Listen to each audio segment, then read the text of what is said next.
Hey, what's up? Rafael Cortez here, back on the CEO Pulse podcast, where you get the real, the raw, and the mind of entrepreneurship. We are sitting down with another fellow investor, but he's an international investor. Right now, he's living off the coast of Portugal. He invests in 3 different countries, which is a little different than the traditional stuff that we're used to here. So I want to tap into that. Nathan Amaral started doing this at the early age of 20. You closed your first deals when you were 20 years old.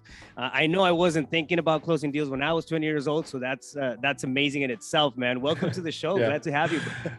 Thanks, man. I'm so glad to be here. I'm so excited. I've heard about your podcast, but I didn't know you've done real estate yourself, because you always talk about entrepreneurism and you dabble into it, which is fantastic. I love meeting fellow investors. Yeah.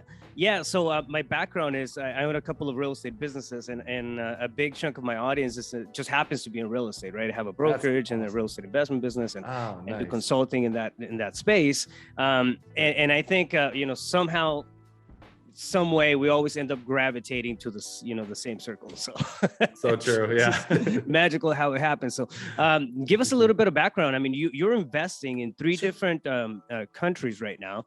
I know people who do it in the States, and maybe dabble a little bit here and there in other outside investments, but not to that extreme. I mean, you're doing you're investing in Portugal and Uganda and Uganda, States. States. Yeah. Well, and it didn't start off that way. I didn't just randomly go say, I'm going to go invest in Portugal.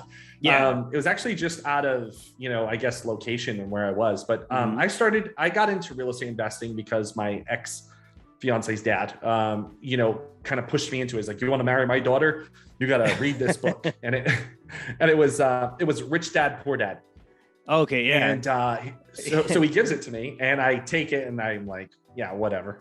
So I bring it back, and he's like, okay, what's in chapter 6? And I'm like, I don't know. He's like, then you're not marrying my daughter. Shoves the book in my chest, and I'm like, okay. So I go back, I read the whole book, take notes, and I come back and I share everything with him. And I was really intrigued. That book actually got into the hands also of my family, and we got intrigued even more. And that really kind of just got me on the road. He was the one that really got me into going to seminars and self-education. I wasn't the brightest in school. My grades were not that good all the time. And I needed a solution. And anyway, so he actually pushed me to get me into seminars, and I started going to seminar after seminar with him. And then finally, I wanted to do this so bad, I invested in this huge coaching program where it came with all these seminars and a coach that would fly out to your location, Coach Henry, and he flew out to my location. The biggest thing that was holding me back, bud, was making offers. I had everything else set up, ready to go, but I was afraid to make offers. You mean having those conversations with people, actually presenting the I'll never forget this. We were sitting at a Chili's, and he said, what's the worst thing? What's going to happen if they say yes? And I said, yeah. Well, what happens if they say yes? I was so nervous. It's like, what do I do then? He's like, you have your whole list of cash buyers. And I did. I had my list of 62 cash buyers. I was ready to go. And he forced me to make 11 offers when he was there. I got 4 under contract. And out of that 4, and I closed 2 of those. And in those 2 deals, I made around $18,000. And I was like, whoa. And that was when I was 20. Yeah. Man, that's incredible. 20 years old. And this was, and you're 35 now. So that was 15 years ago, right? It wasn't even being an entrepreneur, you see now on social media, people in their 20s want to be entrepreneurs, but back then it wasn't the sexy thing. It wasn't the mainstream yet. Yeah. We had no Instagram, but we had no Facebook.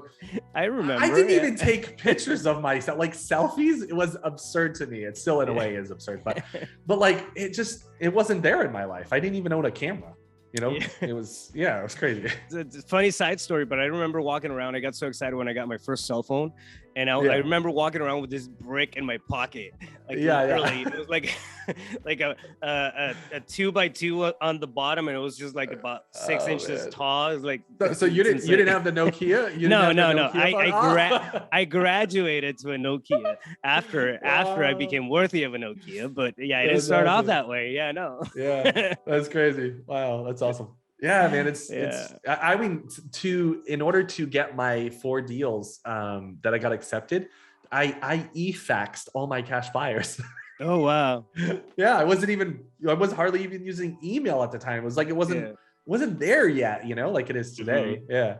Yeah, it's crazy. Crazy. It's interesting to see how how fast things have moved on the like technological aspect in the realm of tools available for entrepreneurs and just things that make our life easier. Right now, you don't even think twice about e-signatures, right? But that was not a thing. True.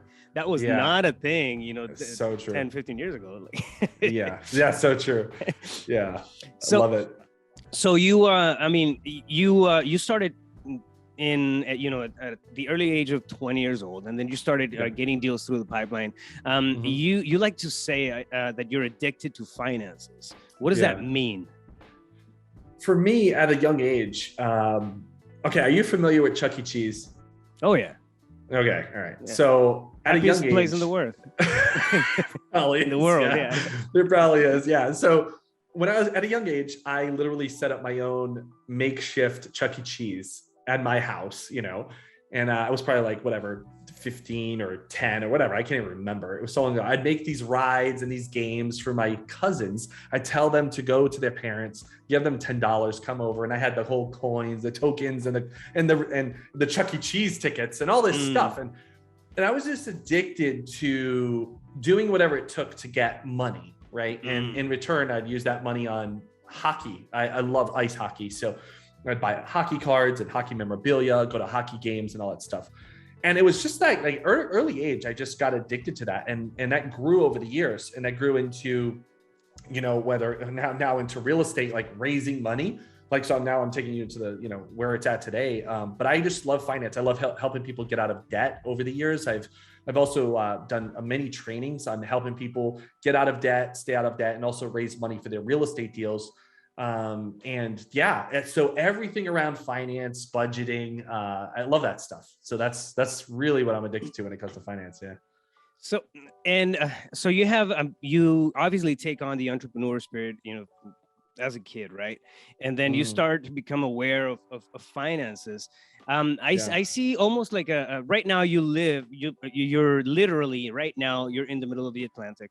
We're talking about we're talking about how good your connection is, which is incredible. And you have normally I see a duality here. Normally when you have somebody who's very financially keen, or it's one of the top priorities, they're very risk averse. They tend to, the tendency is there, right? However, you tapped into a couple of different countries, which is risky in itself. You have another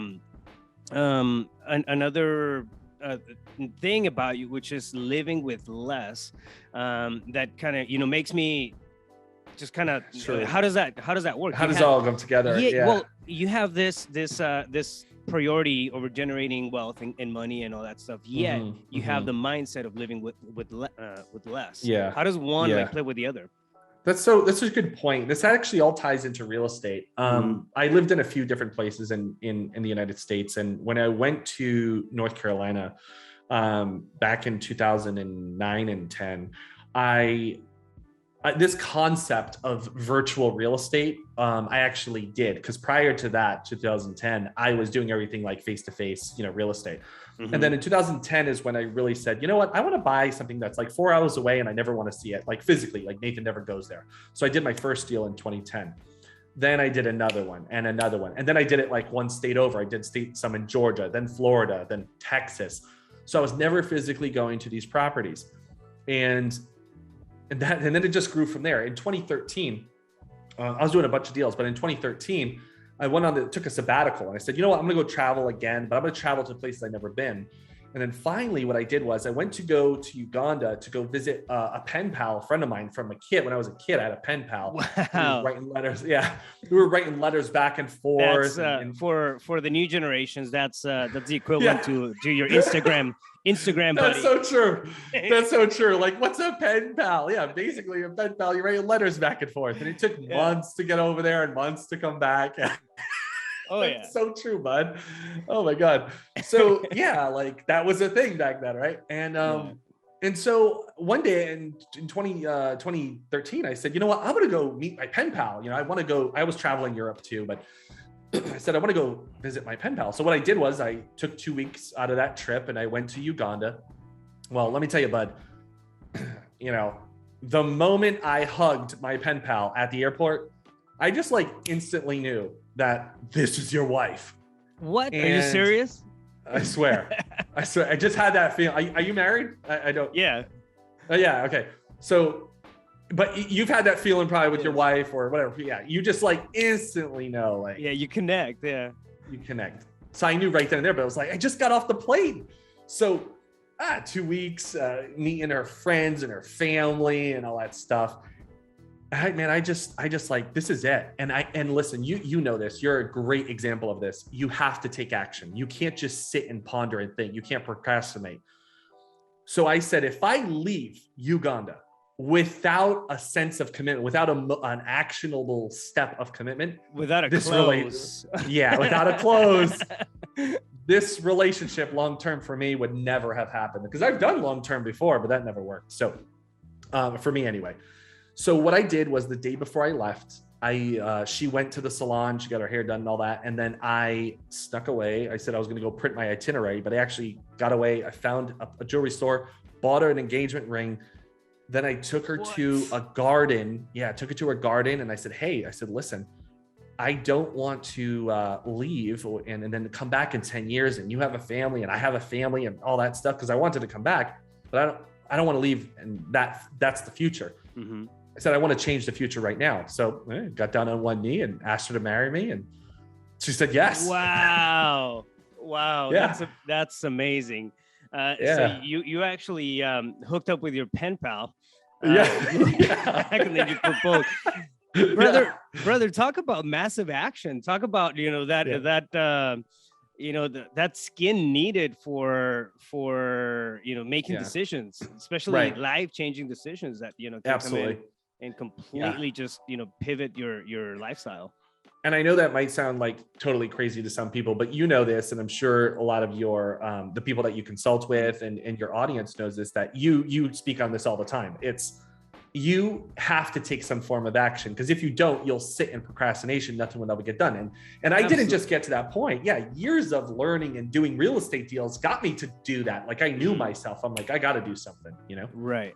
Well, I think entrepreneurship in general has this ability to rewire our thinking. Right. As we grow up, we start building stigmas and things that hold us back, and then fears and insecurities, right? We adopt all these things. We're not born with all that crap in our heads. So true. Right? So we started to adopt these things in the early years through school and through this and that. Well, I think entrepreneurship, when you jump into it and you start betting on yourself and you start to put together your own thing, the responsibility falls on you, right? So you have to, show up. You have to, for lack of a better term, man up, right? It doesn't matter if you're a woman or a guy, like you still, show up. And, and as you do that, I mean, I think the habit starts to build up, and then that thicker skin comes into play. And then that's when you're able to pull the trigger on things that, 5 years ago seemed like they were completely out of this world and daunting. And now it's okay, cool. It's just another decision that I got to make on a daily basis. That's so true. Yeah. And I think it's one of the beautiful side effects of jumping into entrepreneurship and betting on yourself, right? It rewires your thinking. It helps you build up that confidence, and then just crush it take massive action. It creates a habit. Like literally what you're doing is you're like you said, you're rewiring your brain, and this becomes a habit for you. After a while, once it's a habit, you're like, of course. Yeah. Like it's almost like second nature, while other people are like, what? You did what? Yeah. But it's so habitual already for yourself. So you're like, it's a no-brainer, Yeah. No, absolutely. So this was what, in 2000? This is 2013. 2013. Remember how I was telling you, like I was already investing in different states while living in the same state? I lived in North Carolina. Yeah. You're doing virtual. Yeah, I was doing remote real estate. So basically when I moved out, so after she said yes, I go back to the US, I tell my parents, they're so excited.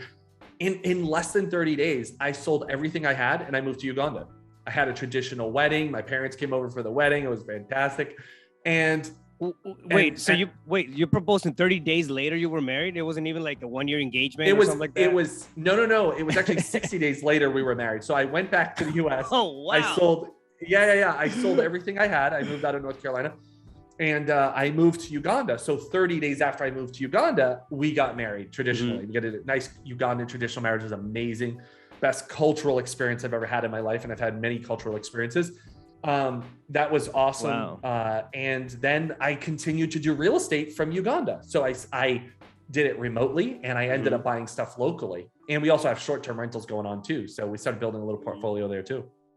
Yeah. So, and how did you tap into, you're in the US, you're in Uganda, and then you're in Portugal as well.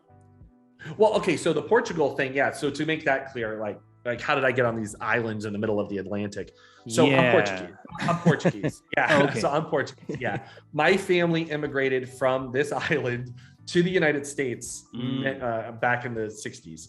They built a life there and, entrepreneurism that's all you had, right? So that's where my core in business building really was built. And I learned that from my dad. My dad was, that's all I knew from my dad was, good, strong work ethic.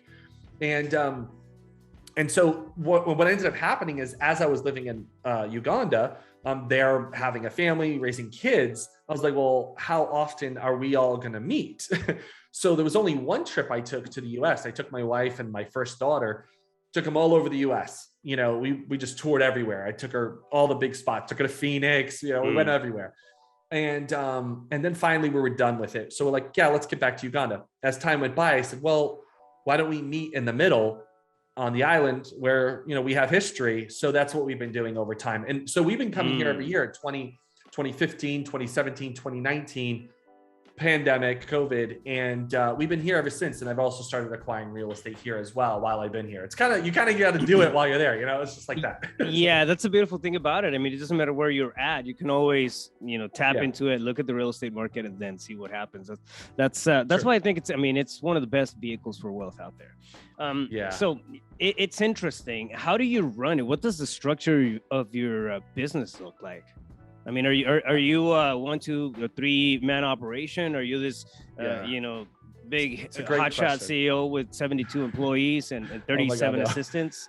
Does it work? That's so true. Actually, I used to have an organization like that. And a lot of my buddies have run big organizations. My good friend, Larry Goins down in South Carolina, I've seen him. We had a 40-person team.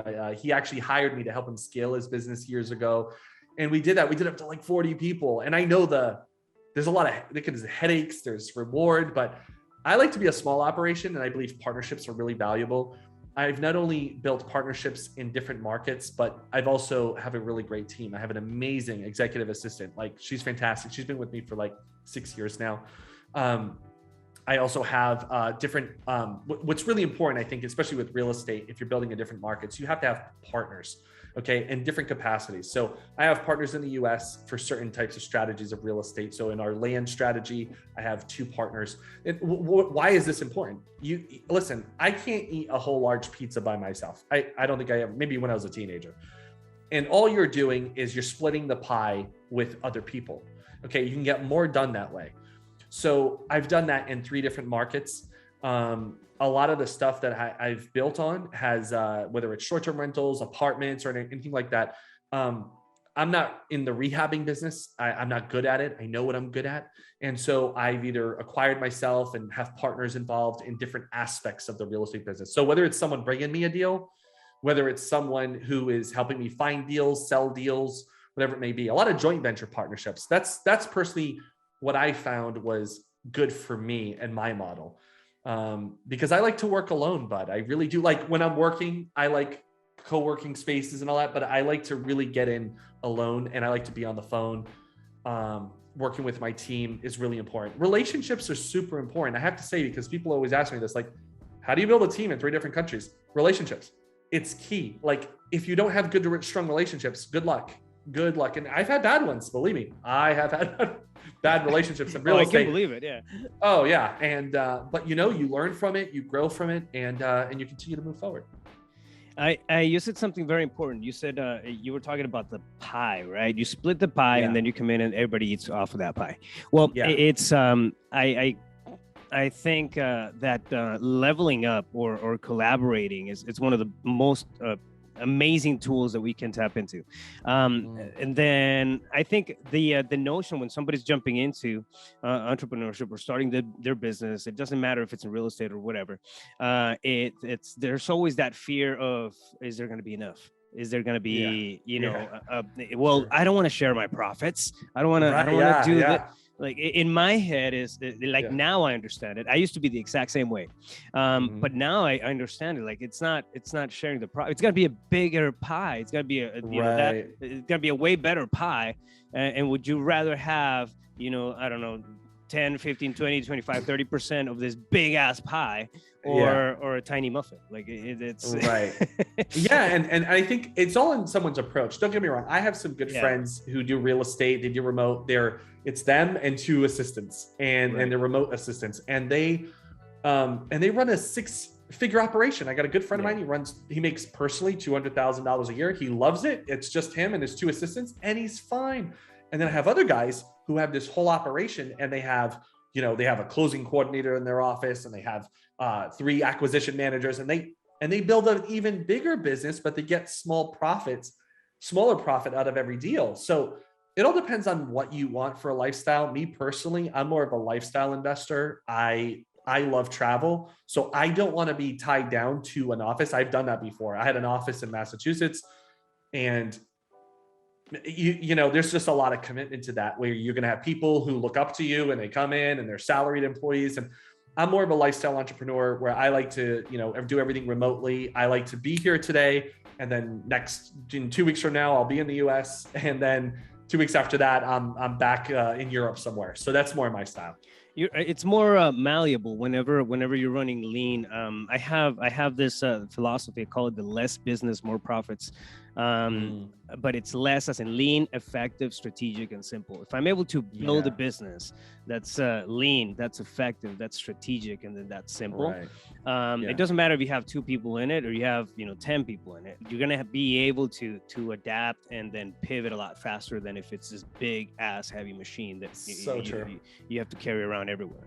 So true. Yeah. No. So it's interesting. So you're running a pretty lean model, and then you're tapping into different countries to invest, which for some like heavy investors, it's not even in their radar, to invest outside of their immediate areas. It's the model is different. The model's different. And listen, looking back, what I recommend to people, like, go invest in different countries. No, stick with what you like. I mean, for example, I just mentioned this earlier to a buddy of mine. He just raised $500,000, and we were talking about how he did it, and he was asking me for some tips, and because I've raised millions of dollars. I used to work with a guy. He was my ex-boss. I don't know if you know him, David Lindahl. And I say ex-boss not in a bad way. Like, he's still my friend today, but the guy's raised over $400 million. And in these conversations that I just had, he said, there's an element of the business that you have to say, am I going to do this where it's going to control me, or am I going to control it? Am I going to control the business? Right. And I think I've lived that life though. See, I've lived it. I've seen some of my buddies live it. And I think you just have to make that decision and say, okay, for example, I was telling my buddy, I said, if you want to live, let's say you want to go to Malta. You visited Malta. You're like, I love Malta. Okay, go buy an investment property there, live in it while you're there, and then rent it out when you're not there. Boom, you just invested in a whole other country, right? Wherever you want to live in Rome, wherever, I'm not saying go scale an entire business. That's not something I have done, like scaling this whole operation. No, but I have investments in those other countries. I am trying to scale. And in Uganda, we have a short, and I'm just a consultant in that, everything's not, I don't keep anything in my name because I'm not a citizen of Uganda. So, but what I've done there, and one thing we're trying to work on the law side of things. I don't know if you probably don't know this, but in Uganda, there's no license to become an agent in Uganda. So that means any Joe Schmo is a broker. Oh yeah, it's same way in most states in Mexico. Really? Yeah, believe it or not, you don't need a license. It's nice if you have it, but it's not required. Anybody can it's sell. Not required. Yeah. So like one thing I'm doing while I'm there is I'm working with my brother-in-law as a lawyer. He's actually in the government as a lawyer, and we're gonna work on passing a bill to make that happen and make it a regulation and license so people and again take advantage of. But again, anyway, in summary of what I'm saying is, if it interests you in different countries, maybe an island or whatever, just get familiar with it, visit it, and explore. Today, I think this is going to become more and more of a trend, because today and where we're going with remote work, and the world is getting so much smaller. I mean, absolutely. it's I mean, look at us. This would not have been possible, a decade ago. But you're in the middle of the Atlantic. I'm in Phoenix. Yeah, exactly. Yeah, so I think again, build a bit. I built my business in the U.S. first, of course. I was doing already real estate for over 10 years in the United States. So that's where I flex my muscles. That's where I grunt work and learn the business and build a portfolio there first before I even ventured out. So. I love it, man. That's a huge vision. I mean, to put together, and I'm pretty sure that it's happened progressively, not all at once. Tell me about the vision board that you have right behind you. Sure. Yeah. It's cool. It's interesting. I'm a big believer in crafting, seeing it first. Thoughts become things. Absolutely.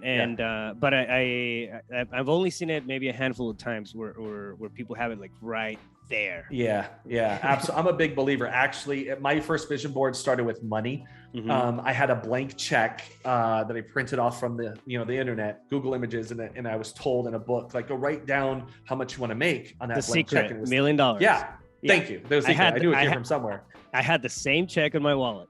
Exactly. 2005, 2006. Right. And I posted that check at my desk, and the first check said $10,000, Yeah. And that check came true. I was working a job. This was, I was actually working for my ex-boss, Dave Lindahl. I was doing wholesaling real estate. Then I got into apartments. I worked for his company. I learned about apartments, and I was working his team, and I made $10,000, and that became real to me. And ever since then, I've been doing vision boards. So the one behind me right now is changed over the years, of course. And I update them along the way.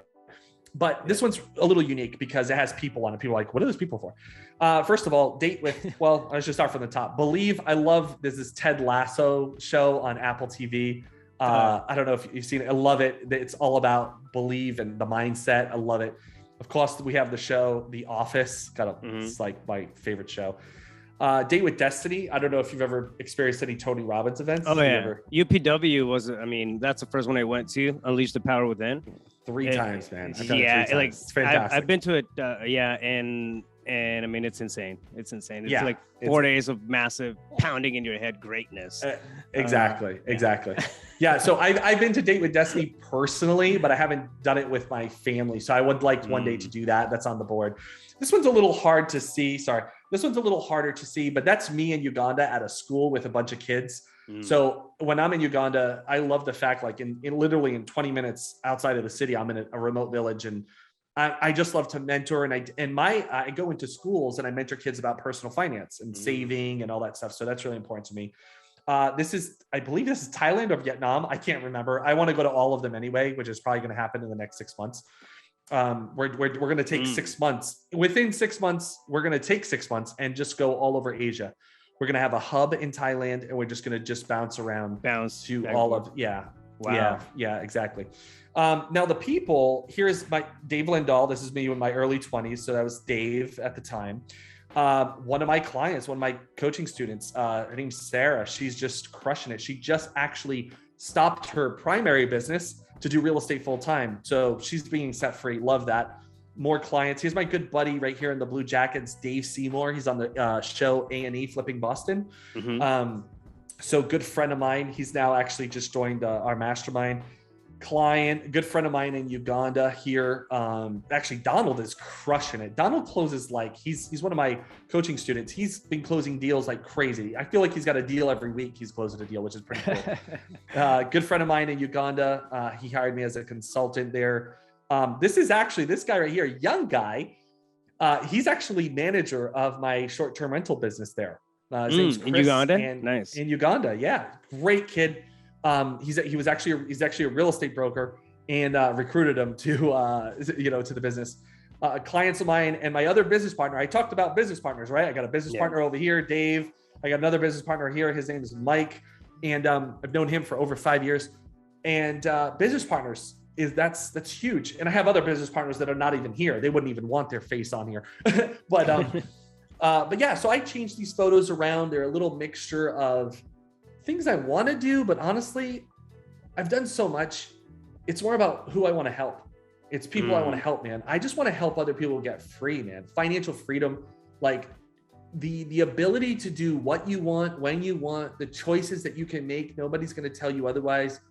I want more people to experience what I've experienced. That's that feeling of like, yeah, I can do it. No problem. Book it. Let's go. So that's why those people are up there. I think that's almost like a natural progression, right? We start with this I think it's a survival stage at the beginning. We jump into it and then we're trying to survive, that's why 99.9% of the people who start off a business focus on the money. I was there. It's like, okay, cool. I got to, I'm doing it. They're chasing the dollar. We're chasing the dollar, but it's because we're in that mindset of survival. We have to come in and then we have to make, the ends meet. We got to pay the bills, do this, do that. And then all of a sudden it starts working. The machine starts putting things together, and then you get momentum, a little bit more momentum, and it becomes a matter of achievement. Like, all right, cool. Now we can pay the bills. Now let's see how far I can push it. And then you achieve, and then you push, and that's when you scale, when you tap into, take new risks and whatnot, and then you have this thing. So this is all happening at a mindset level. And then I think it inevitably evolves into contribution. You get to a point where, shit, I mean, I got out of the survival stage. Like, I know it's doable. I remember when I was, 17, and then like the lay of the land was different. But now I know it's doable, right? Now I want to contribute. I want to give back. So the financial aspect of it doesn't, and you see it time again. You see it, with people who are just crushing it. They're multimillionaires and you wouldn't even know it. Why? Because they don't care about all the material stuff anymore. Like, that was a phase. And then it's contribution. It's putting out, the good out in the world again. So I think it's an interesting progression of the entrepreneur evolution. In 2016, I was 2015, 16. I had this, like you said earlier, living with L.E.S. I had 2 storage units. I had a bunch of stuff everywhere. I had, in 2 different states and all this stuff. And I said, you know what? I saw this video. This video changed my life. I saw this video of a Japanese man. It's on YouTube. A video of a Japanese man who only owned 150 things. Now, this was a little extreme, because he literally only had 150 things, such as like 1 shirt, 1 pair of socks, and 1 spoon, 1 knife. And I was like, okay, this is a little extreme, but how can I do something like this? And I said, you know what? I want to try 150 things, but not including clothes, because there's no way I could do it. So I did it. I started reducing everything I had in my life. And I literally looked at every object. Yes, that's a completely different take.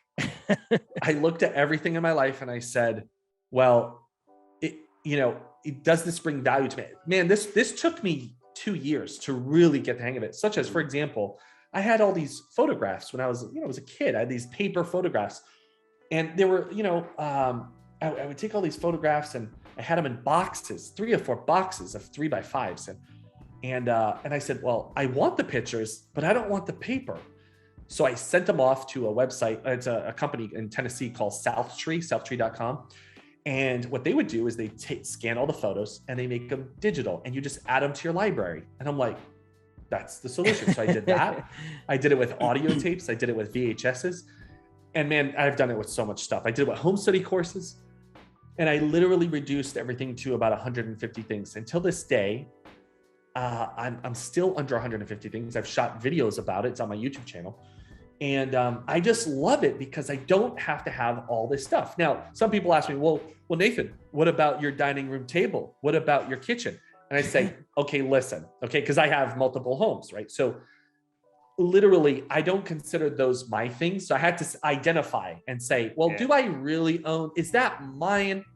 Or is it part of the rental business? Because sometimes I live in my rentals. Yeah. Or is it my family's? And I said, well, what can, and this is custom. Anybody can do this. It's like, what do you want to be your 150 things? So I got rid of my car. I don't own a car. I just said, whatever it matters most to me. And honestly, most of those things are probably Apple products. Like literally most of the stuff I have is Apple products in the spirit of simplicity, right? yeah. It's like really limited stuff. But I literally, I try to keep that, sometimes I add a thing and I'm like, okay, if I added something, how can I reduce something else? So yeah, I enjoy it. But again, that does not include clothes. So you have to make your own list, whatever you want it to be. Maybe it's 200 or 300, whatever it is. Yeah, that's a super interesting take. And I mean, your overall experience, man, it's totally different. It's completely different than what I've heard before. And I like the way that you've crafted everything to fit the lifestyle that you want to live, not the other way around. A lot of times I think we tend to get pulled into the hustle and the business, acquiring this whole world, and then look at us as a byproduct, and it should be the other way around, right? Look at life as a it's life by design. It's one of the biggest things. So true. I mean, I protect my time. Yeah, I have no problem making a little less if my time is going to be, it's going to be mine, and I'm not going to be anchored. Yeah, to something. So true. Yeah. Yeah, I love it, brother. So before it's a lot of golden nuggets, and I think it's a very refreshing take on investments, man. It like altogether, because normally the connotation is it's investments, it's all it's hustle, it's all grind, it's just like boiler room type setup, 24/7. Yet you're living in this space that's so cool. It's laid back, it's relaxed, and you're still getting stuff done. It's got to match your lifestyle. Yeah, you gotta build your. That's what's so beautiful about real estate, and this. Yeah. You build and create your own lifestyle the way you want it. Yep. It hasn't always been that way, but you can create it the way you want it. Yeah. Yeah, I completely agree. You're also doing coaching consulting, right? It's okay. Tell me about that. Yeah, I've been actually consulting. I've been a coach for other guys and organizations years ago. I was actually a coach for my friend Dave Lindahl and other companies. I've been a speaker for other companies and stuff like that. I used to travel all over the US. But then when I branched off and I started my own organization 10 years ago, I've been coaching people and training people for 10 years. Along the way, as I was building my own real estate portfolio, I'd coach people on how to get started in real estate. So I have this philosophy that there's a lot of different real estate strategies out there, but I teach people how to get started from the ground up. So I first teach people how to invest in land. So I teach them how to find land, teach them like all the basics of land, like know the earth that your house is on, the property is on, right? Yeah. So I teach people from there. And then from there, we scale up. So after they close deals and they get familiar, then we go into single family houses. Then we branch off. What happens in the marketplace today is there's like 100 ways to do a real estate deal. That lease options, short sales, foreclosures, right? Easy. And people get so confused. There's like a huge fog. And I saw that fog because I was in those rooms. I was in the back of the room. I was in front of the room. And I saw people like multiple times coming to different seminars, just being confused. And they're like, I don't even know how to get started. 3 years later, they're still in a seminar room and they still haven't closed their first deal. It frustrated me. So I help people clear the fog, help them build the confidence they need to close a deal. And that's what I love, close their first deal and then scale up from there. I just love that. And a lot of my clients over the years have gone from land into commercial apartments and passive income commercial deals, whether it's apartments or commercial self-storage or commercial space. Short-term rentals, that kind of stuff. So yeah, that's how I help clients. And I've been doing it with literally only 3 programs. Some people are in my group coaching, which is on fire. And then some people come out to the island. Those are, that's a little bit more intense, and maybe people scaling up a little bit of mindset stuff and, really some, fine tweaks to a CEO of their business, right? It's a little more intense.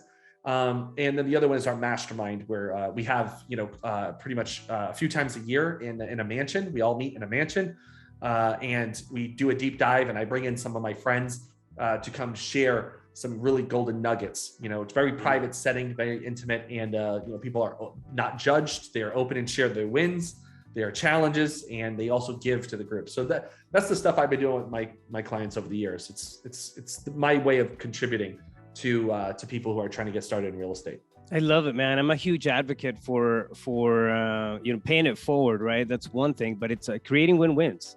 It does not make sense to go through the learning curve alone when there's so much available out there. Yeah, man, I before we sign off, and thank you so much for everything that you've shared with us. It's an amazing thanks for having me. Thanks for having me. Story, to say the least, right? But if you were talking, say you're walking down the street and you ran into your 17-year-old self, what would you tell that Nathan Amaral? Oh my gosh. I remember when I was 17 and what I was doing. Geez. I would first tell myself to renew my mindset. There's probably a few books I would recommend, and you say, hey, read this, but I would say, watch your mindset. It's the most valuable thing that you have. No one can take it away from you. I would say that fear is your greatest enemy, and you have to step out in faith and invest in real estate for the long term, not transactional, but for the long term. Because when I got started in real estate, it was very transactional, and I was going from deal to deal for, the chunks of cash. Yeah. And when I was younger, bud, that cash went quick because I was living a younger lifestyle. I had the nice car, I had the nice clothes, I had, no joke. I had a closet. I used to wear a suit every day. I had a closet filled with 12 suits, and every suit cost over $1,000. And at that time, that was just stupid buying. But I would tell myself, plan for the future. So sorry, that's a long-winded response there, but those are some of the things I would say in a quick passing to someone. Yeah. No, it makes perfect sense, man. It makes perfect sense. We don't know until the experience hits us, right? Again, we go from that survival to that achievement. And I think that's when a lot of the expensive material things happen, and then we move on to contribution, and it's a different understanding. Yeah. And it's a beautiful thing to see the transition from one stage to the next, especially when you're aware of the mindset, when you're aware of everything that it takes to get there. Yeah. Nathan, man, it's been a blast. If somebody wants to get a hold of you, thank you. If somebody wants to get a hold of you, reach out to you and find out maybe about your coaching, just send you a message, or connect, or where's the best place to catch you? Sure, absolutely. Well, first of all, I am not a great marketer. I'll tell people like I don't have some like fancy website and all these funnels and all that stuff, but someone can go to fearless-millionaire.com. And that's people always ask me first. Fearless. Oh, okay. Fearless. Yeah. Mm-hmm. Like bold or brave. So fearless-millionaire. So fearless-millionaire.com. Yeah. So the whole idea again is about breaking free out of fear, because that's when I believe true wealth can be created. If you are not managing your fear and stepping out, you can't grow your wealth. It's very, very difficult. You have to confront that fear. You have to learn how to manage it, use it to your advantage. So people can go to that website. They can download some free resources I have. They want to contact me, book in a call. My assistant can set that up and go from there. Yeah. All right. Beautiful. So fearless-millionaires.com. Again, Nathan, thank you so much, man. It's been a blast. I appreciate you taking the time, carving it out, and then coming at us all the way out from the middle of the Atlantic, which is it's super cool in itself. So I wish you the best going forward. Thanks so much, bro. So good to be here. See ya. Boom. It's a wrap.